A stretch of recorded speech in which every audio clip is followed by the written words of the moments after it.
My dear mother used to have an expression, out of everything lousy, something good will happen if you look hard enough for it. We have a chance here to make a fundamental turn toward renewable energy, electric vehicles, and not just electric vehicles, but across the board.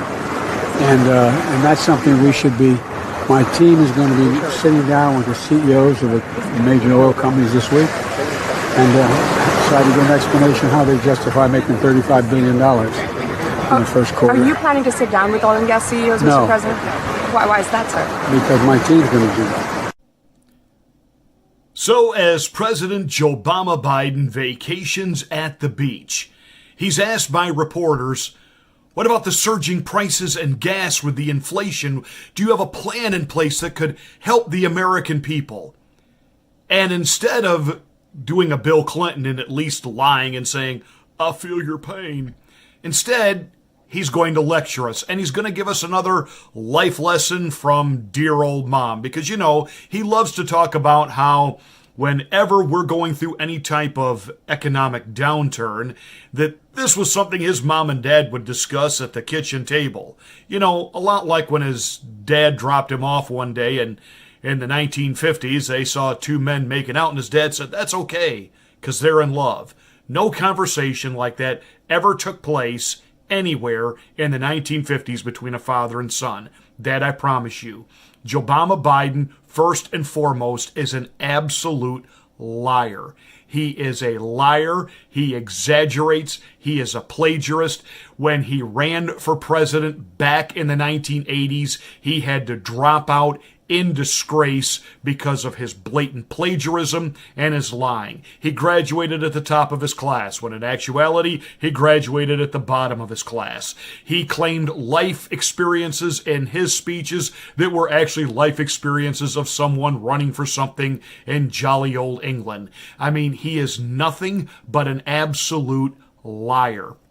So when he gives us yet another life lesson from dear old mom, basically, he's trying to encourage the American people with, don't see the glass as completely empty, see it as an opportunity for you to go without so we can have a better future.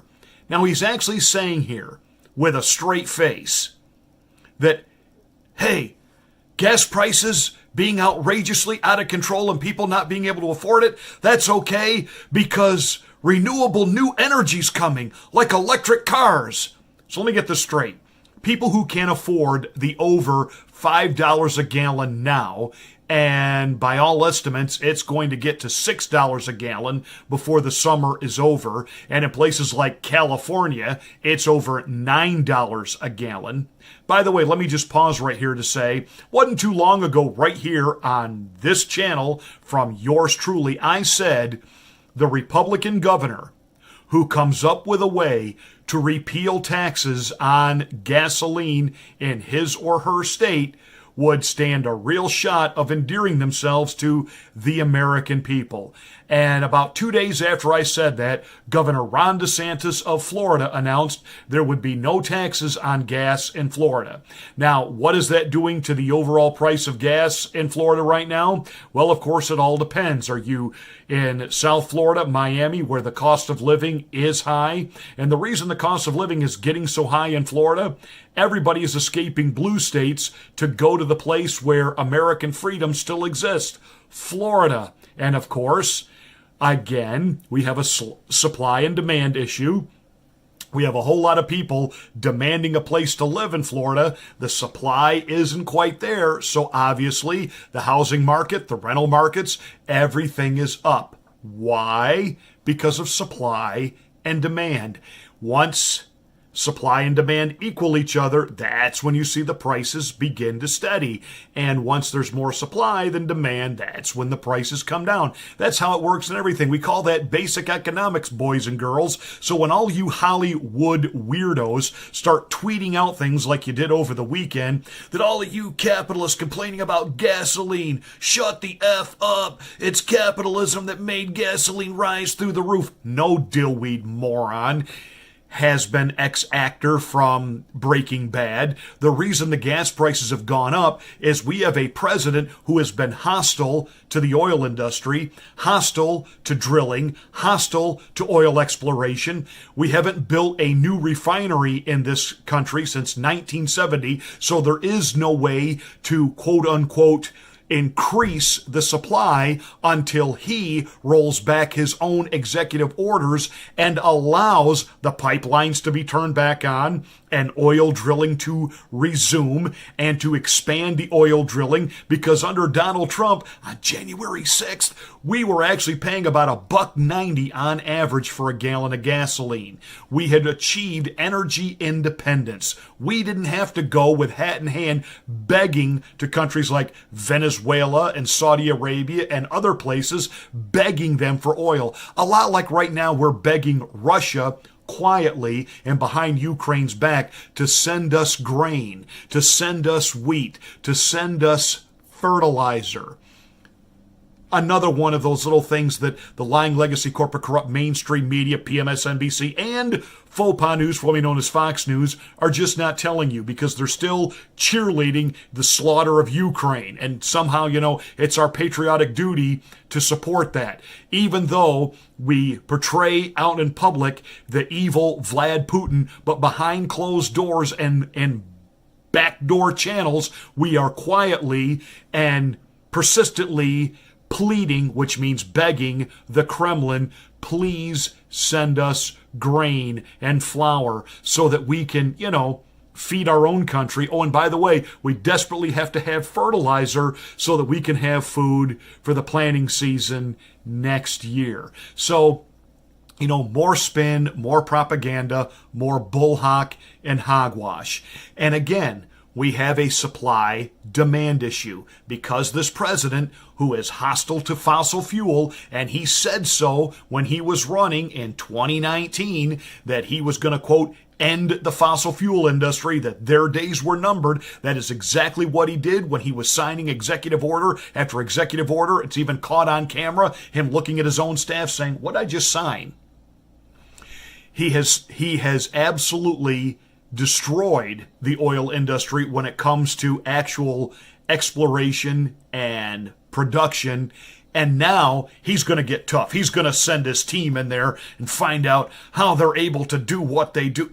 Are you going to go, Mr. President? No, I'm not going. I'm sending my do-nothing, know-nothing team.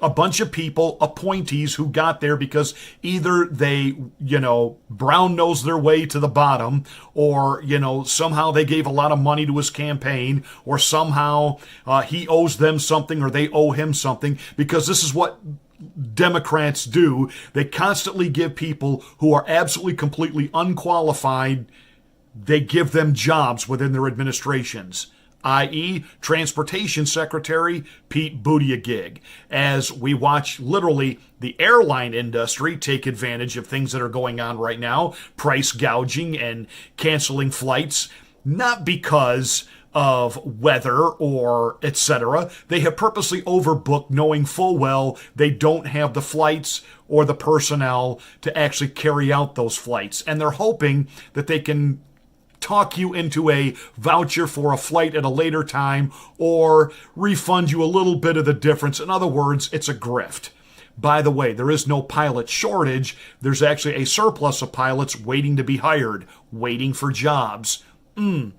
But again, when you have a do-nothing, know-nothing like a Pete Buttigieg in charge of transportation, obviously there are those within the seedy corporate world who will take advantage of the fact that a child has been left in charge of something. And so now you're going to have a bunch of do-nothing, haven't built a thing, and they're in charge of Build Back Better. They're not going to sit down with the CEOs of oil corporations on behalf of you and I, and somehow they're going to talk tough and things are going to change. The whole thing is theater and bullhawk. It is basically Joe Biden saying, let them have cake. In other words, he'll have plenty of gas for his motorcade, and he hasn't got to worry about paying it because he doesn't pay for anything. He gets, oligarchs in Ukraine to give his son money, and that's how he lives. And of course, now the federal government, i.e. me and you, we pay the gas that, goes into all the limos and the SUVs that haul his around. So he hasn't got to worry about it. He's set. He's taken care of. He's protected. It's all good for him. Don't worry about old Joe. He's got this. It's okay. Now, that all said, when we talk about the supply and demand and the price, if you increase the supply to meet the demand, the price steadies, and once there's more supply than demand, the price starts to really come down. The reason the prices were dropping like a rock during the Trump administration, we had surplus. We had energy independence. This isn't hard, boys and girls. This is basic economic fact.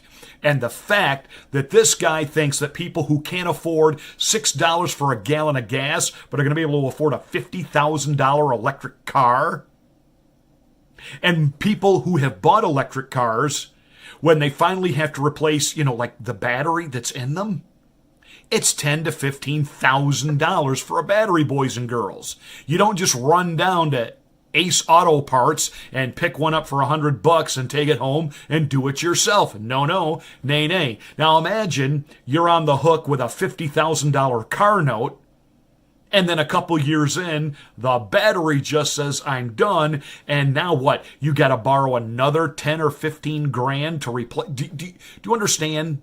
Now, let me just say this. I'm not opposed to something like electric vehicles. I have a friend who owns a Tesla. It's a cool ride. I've ridden in it. It is fun to ride in. It's got zip. It's got power. And there's more and more of this stuff coming out. And I have no doubt that at some point, electric cars are really going to give fossil fuel cars a run for their money. But kids, we're not there yet. And absolutely just deciding we're going to turn the spigot off and we're going to destroy an industry and we are going to absolutely kill the middle class who need their cars, need their trucks to be able to, to get to work, because again, they don't live in a place where there's mass transit that they can take advantage of. We don't exactly live in Holland where on a bicycle you can literally go from a metro area to farmland in a 15-minute bike ride. That's not how the United States is laid out, kiddos. And so that's not going to work here. And you're once again, we've got people who don't know what they're doing in charge, building something back better that they have no clue what to do because they've never built anything in their whole lives. They've either been in the world of academia or they have been in the swamp of politics their whole life, and this is all they know. They've never actually had to go out and start a business and meet a payroll and make expenses and follow the mandates of their other peers that have put mandates and regulations over, but they have no idea what they're doing. But yet they're going to lecture us and tell us to eat cake and this is okay. You ought to be excited that you're in this moment of history, that you can't afford anything and you don't have anything and you can't even afford the gas to get to work or your kids to school because you're paving the way for the future. This would be like when Thomas Edison came up with the first light bulb and the U.S. government stepped in and said, that's it. We're now declaring that half of the companies in this country that make lamp oil for kerosene lamps are now out of business. You're closed. You're done. Because you need to sit in the dark while we give the Edison company the 10, 15 years that they will need to start mass producing light bulbs and get 1/4 of the country wired. It's the same thing. We're going to outlaw candles now, because candles give off smoke and that poisons the environment. And we need the electric light bulb. And you're going to convert whether you want to or not. You understand, we were well into the middle of the 20th century and there were still people living without electric lights. The government didn't step in and mandate electric lights in buildings and houses, etc. The market, there's that capitalistic word again, the market determined that. When light bulbs began to be produced at a rate that they were cheap and enough places had received electricity that if you wanted to tap in to the power company in your area, you could affordably do that, and you could step up your standard of living and enjoy electric lights. That's how it worked. So let the electric car companies, let Detroit keep developing these electric cars as we create ways to make them cheaper and make batteries a realistic price to be able to replace, and that you can charge them in a relatively quick time while you're on a road trip. Because imagine now being on a road trip and you have to pre-map out where all the charging stations are so that you know where to stop, and then give yourself 30 minutes to 60 minutes at each charging station so that you can get back on the road. When right now you want to take a 200-mile trip, you can do it in a relatively few short hours. You can jump off at any exit, gas up, and be back on the road in 10 to 15 minutes. But of course, this is all what we call reality, boys and girls. This is all what we call where the rest of us, real America, lives. But see, libloons who are hell-bent on their authoritarian rule based on their absolute, on one level, hogwash ideas, and on the other level, you will do what you're told. You will be subservient to us. You will come to us, the government, for your food. You think the food shortages right now are an oops or an accident? Come on, give me a break. You're smarter than that.